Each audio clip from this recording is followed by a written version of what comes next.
Bonjour à toutes et à tous, je suis ravie de vous retrouver aujourd'hui dans une nouvelle vidéo. Pour celles et ceux qui ne me connaissent pas encore, je m'appelle Cassandra, je vous souhaite la bienvenue sur ma chaîne YouTube Croque les mots, où je parle principalement de livres ainsi que de mes découvertes geeks et culturelles. Aujourd'hui, je vous retrouve enfin pour vous filmer une nouvelle vidéo. Il m'a fallu quelques semaines pour pouvoir vous en proposer à nouveau une, parce que j'avais pas l'énergie pour, mais là ça y est, je suis très motivée à vous présenter les livres que j'aimerais lire ce printemps. J'ai fait une petite pile à lire qui me correspond, je pense, pour les mois à venir. À la base, depuis 6 mois, j'avais déjà une idée de ce que je voulais lire ce printemps, et c'était en réponse à ma vidéo pile à lire Un hiver Dark Academia.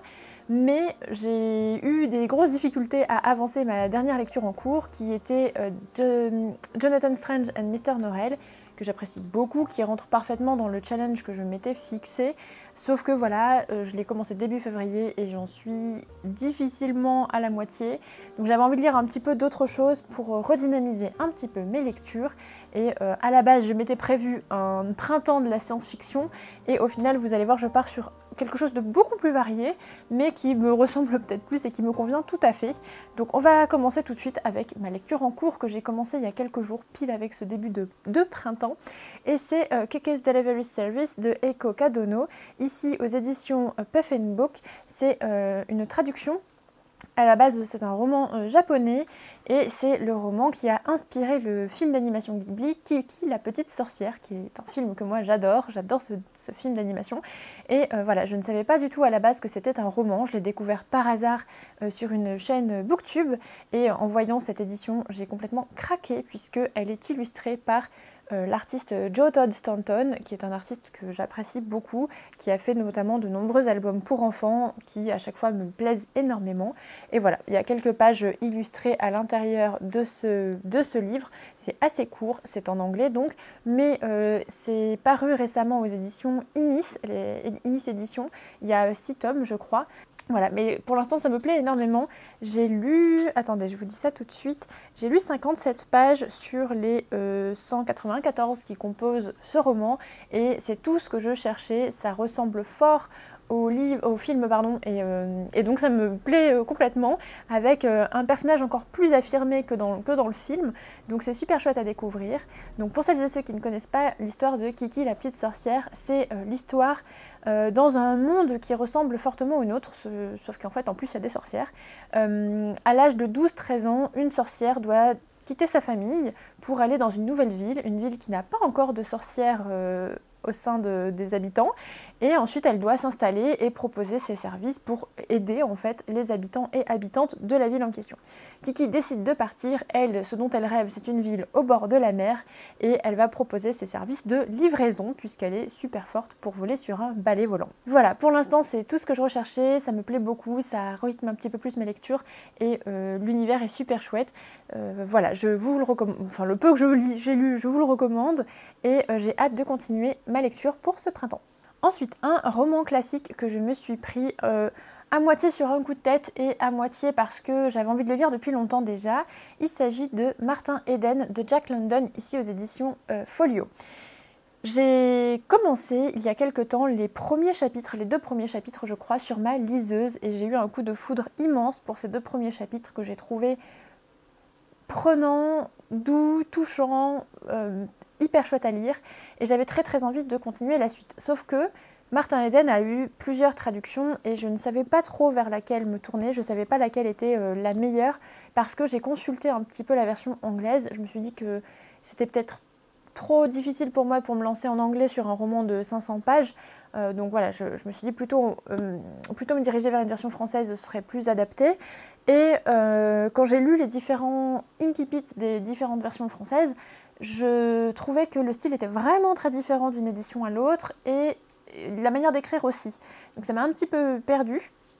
Et puis au final, quand je suis allée en librairie, j'ai vu qu'il y avait cette traduction et édition de Philippe Jaworski. Je ne sais pas du tout ce que ça vaut, mais j'ai entendu beaucoup de bien de ce traducteur. Voilà, on en a souvent... Enfin, en tout cas, j'ai souvent vu son nom passer pour les éditions Folio. J'ai lu le début et je trouvais qu'en effet, l'incipit ressemblait déjà plus à ce que j'avais pu lire en anglais. Voilà. Le ton utilisé était plus proche de ce que j'avais lu en anglais. Donc je me dis pourquoi pas découvrir avec cette traduction-ci. Martin Eden, de ce que j'ai compris, je suis pas allée trop loin parce que c'est le genre de classique où on se spoil très vite, notamment à cause de la préface. Martin Eden, c'est donc l'histoire d'un marin qui va sauver la vie de son coéquipier, de son collègue, et pour le remercier, ce collègue va l'inviter chez lui à manger au sein de sa famille.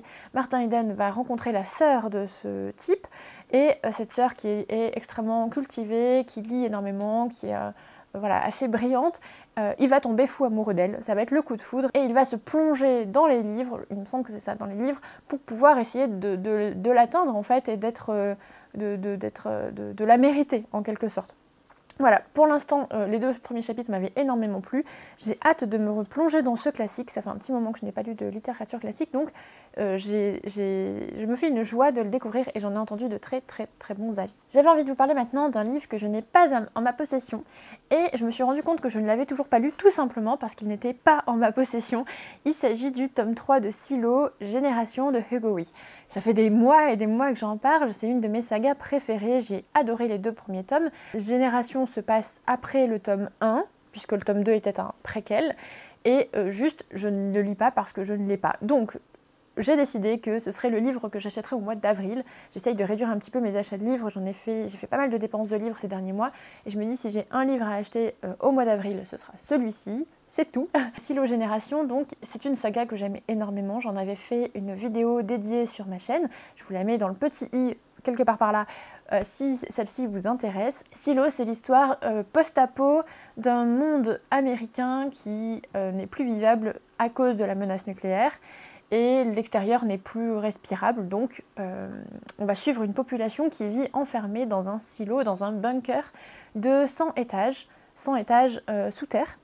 Et on va suivre l'histoire de plusieurs personnages et on va essayer de comprendre qu'est-ce qui se passe à l'extérieur, comment se passe la vie dans le silo, comment se passe la vie politique, comment ça se passe logistiquement parlant.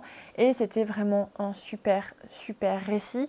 Je trouvais que les personnages étaient merveilleux. Je me fais une joie de découvrir le tome 3, d'autant plus parce que ça a été adapté par, je crois, Apple en série télé. Je ne sais pas du tout ce que ça vaut, je regarderai peut-être le premier épisode, mais si jamais ça vous intéresse, une série télé est sortie en rapport avec Silo. Et voilà, donc je vais aller chercher ce tome 3 pour enfin le lire et avoir un petit peu de science-fiction quand même dans ce mois, dans ce printemps. J'avais envie de science-fiction, je pense que ce sera chouette d'y retourner un petit peu avec ce titre-ci. Un autre titre en anglais que j'avais envie de découvrir, que j'ai acheté pareil tout récemment, c'est Under the Whispering Door de T.J. Klune. Et j'avais adoré, c'était quoi le titre en anglais, je ne sais plus. La maison sur la mer bleue céruléenne, quelque chose comme ça. The House of the Cerulean Sea. Oula, c'est dur à dire, céruléenne. Bon, vous voyez de quel livre je veux parler. J'avais adoré ce roman que je trouvais doux, j'avais le sourire tout au long de ma lecture, c'était vraiment très agréable. Et c'est typiquement le genre de lecture que j'ai envie de retrouver pour le printemps.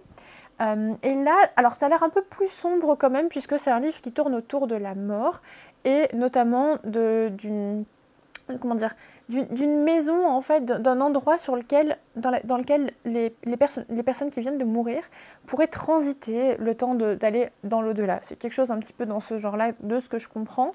En tout cas, c'est vraiment le concept de la mort et de après la mort. Comme si voilà, il y avait quelque chose ensuite. J'aime beaucoup la 4e de couverture, je vous lis quelques passages. Bienvenue au passage de Caron, le thé est chaud, les scones sont frais et la mort est juste en train de passer. Voilà, j'ai pas trop lu le résumé pour pas non plus me lancer en sachant trop. J'espère que ça va me plaire, je vois pas trop de raisons que ça me plaise pas. J'avais beaucoup aimé l'autre livre de l'auteur, donc je me fais une joie de le découvrir. N'hésitez pas à me dire si vous l'avez lu, je crois qu'il est sorti en français il y a quelques temps. Voilà, je serais ravie d'en savoir plus. Ensuite, un roman de fantasy que j'aimerais bien avancer. Je l'ai mis un petit peu en pause, mais je pense qu'il faudrait que je relise quelques chapitres. Je l'avais déjà repris, et là je pense qu'il faudrait que je le reprenne une nouvelle fois. C'est le tome 2 de Capitale du Sud, 3 Lucioles de Guillaume Chamanadjian, aux éditions Les Forges de Vulcain. Voilà, c'est une série que j'adore. Je vous les ai présentées assez régulièrement ces derniers mois, j'ai l'impression. Et voilà, j'en suis ici. j'ai mis une pause, je sais pas trop pourquoi, faudrait juste que je me relance parce que j'avais adoré ma lecture, je trouvais que c'était très très chouette. Pour celles et ceux qui ne connaissent pas la saga de la Tour de Garde, c'est une saga qui est composée de 2 trilogies, l'une écrite par Guillaume Chamanadjian, l'autre écrite par Cécile, oh j'ai un doute, par Claire Duvivier. Chaque auteur va prendre une des villes, capitale du Sud ou capitale du Nord, pour dresser le portrait et l'histoire de cette ville ainsi que des personnages qui y habitent, et les 2 histoires se passent en parallèle et vont se croiser. Donc là c'est capitale du Sud, je crois que tout récemment il y a le dernier tome qui vient de sortir de capitale du Sud, ou alors c'est en cours de sortie. Mais voilà, j'aimais beaucoup et je me dis, il faudrait juste que je relise un petit peu où j'en étais et m'y replonger. Par contre, j'ai l'impression quand même que c'est le genre de saga qu'il ne faut pas trop espacer dans le temps parce que l'autre, je l'ai déjà lu il y a un petit peu de temps et j'ai ressenti à ma lecture que j'étais peut-être un petit peu perdue, non pas parce qu'il n'y a pas de recontextualisation, mais simplement parce qu'on est tout de suite dans le récit et tout de suite dans les péripéties qui occupaient déjà le tome précédent. Voilà, petit conseil si jamais vous découvrez cette saga. Et enfin, le dernier livre qui est assez conséquent quand même, que j'aimerais lire ce printemps, c'est le tome 2 des intégrales des Cités Obscures de François Schreuten. C'est super dur à dire. Donc de ce monsieur et de Benoît Peters, c'est ici aux éditions Casterman, un album qui nous a été prêté par le papa de mon compagnon. Et quand il a vu dans ma dernière vidéo que j'avais parlé d'intégrale 1, il m'a rapporté l'intégrale 2, 3 et 4. Donc je me fais une joie de les découvrir. Je suis absolument ravie. J'avais vraiment beaucoup aimé les BD que j'avais lus dans la première intégrale. Ici, on est sur un regroupement de bandes dessinées qui sont parues d'abord individuellement. Et ça tourne toujours un peu autour de l'architecture, un petit côté SF, je trouve, même un fort côté science-fiction. C'est un mélange voilà, d'univers bizarres, parallèles au nôtre, dans lequel il va se passer des événements. Ça joue un petit peu sur la perception. Voilà. Ça me fait penser, je ne sais pas pourquoi, à Inception, notamment dans l'architecture un petit peu, vous voyez, des rêves, la manière dont les rêves sont construits, visuellement parlant. Je trouve que ça y ressemble un petit peu. Il y a plein de choses visuellement comme ça qui se croisent. Et bon, j'ai hâte de découvrir cette seconde intégrale. J'espère qu'elle me plaira tout autant que la première. Voilà pour ma pile à lire, j'espère que j'arriverai à lire tous ces romans et être dans une nouvelle dynamique de lecture. Bien entendu, je vais toujours très régulièrement à la bibliothèque à laquelle j'emprunte beaucoup d'albums et de bandes dessinées. Donc ça, je les compte pas dans ma pile à lire puisque généralement c'est au gré de mes découvertes que je les emprunte. Mais voilà, je me fais une joie de découvrir tout ça. J'espère pouvoir revenir vous en parler très prochainement. J'ai été ravie de vous tourner cette vidéo, ça me fait très plaisir de vous en faire une nouvelle.